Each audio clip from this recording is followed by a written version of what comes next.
What's up, Internet? Welcome to CarAudioFabrication, the show where together we learn to master car audio and how to design, build, and install our dream car audio system. In this video build log, we're continuing Project Rebuild and we are making some molded metal mesh. Molded metal mesh is great for covering speakers, subwoofers, amplifiers, subwoofer box ports, and many other things that you can think of in a custom install. It can really add a super duper sick nasty look to your build. Let's get started.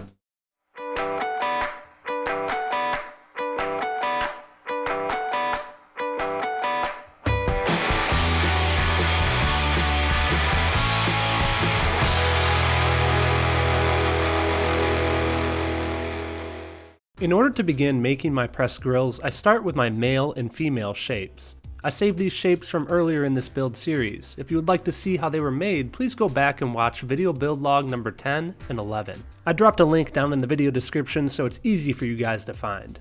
The important thing here that I want to point out is when we made our male inside shape, it's exactly a 1/4 inch smaller.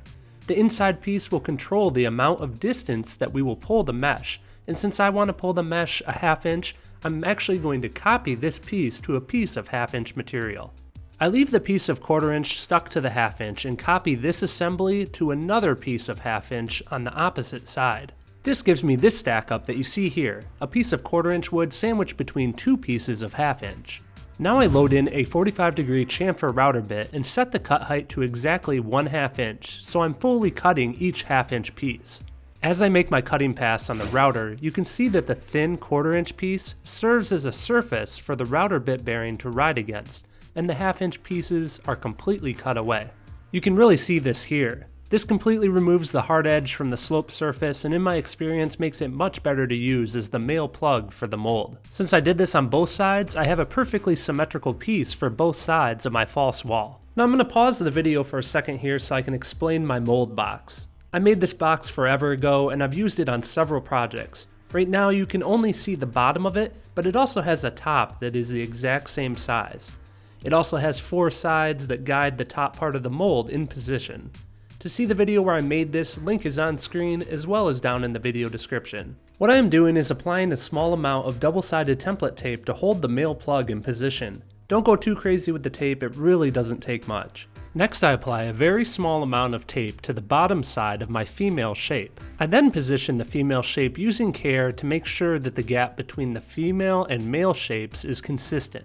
Now I only used a small amount of tape on the bottom of the female shape because I apply much more to the top. This allows me to lower the top of the mold down onto the female shape, and when I pull it away, the female template will be stuck in the perfect location. Next I take a piece of metal mesh that I've cut to the exact size of my mold box and place it within the box. Then it's over to my hydraulic press where I really jam it in there. Now I really feel in order to get the best result, you need to use a hydraulic press like this. You can find them for around $100. If you don't have one, ask around. Most mechanic shops or machine shops will have one, and maybe you can throw them a few bucks to use theirs. Now, I've also heard of people jacking up a car tire and slowly lowering it onto the mold box, but I wouldn't really recommend that.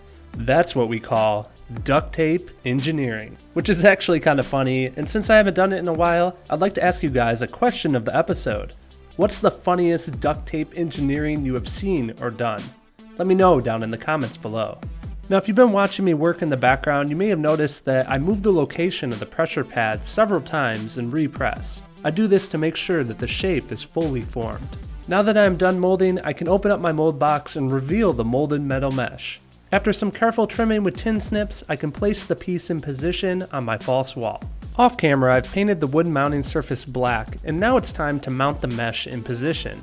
You can do this with fasteners, but I prefer to use CA glue. I tack the mesh in position in each corner with a small drop to verify that I'm happy with the location, and once I am, I apply a solid bead around the full perimeter of the shape. You want to make sure that you use plenty of CA glue so that the piece does not rattle. And with that, our metal mesh is complete. Be sure to stay tuned in for my next video where I'll be finally wrapping the false wall. I can't wait to show you guys. A reminder, I would love to hear your duct tape engineering stories, so post them down below in the comments. As always, a special thanks goes out to Emmanuel, EJ, Rory, Eddie, Truman, and Jerry, along with all the other Patreon supporters. These guys help make the videos possible by crowdfunding, supporting the videos by contributing a small amount of money per video. This allows me to buy materials, upgrade my camera equipment, and support my website. It's a new year now, and I'd really like to take this channel to the next level, so if you guys can check it out, I'd really appreciate it. It's down below if you click Patreon or in the video description. Thank you again to everyone for watching.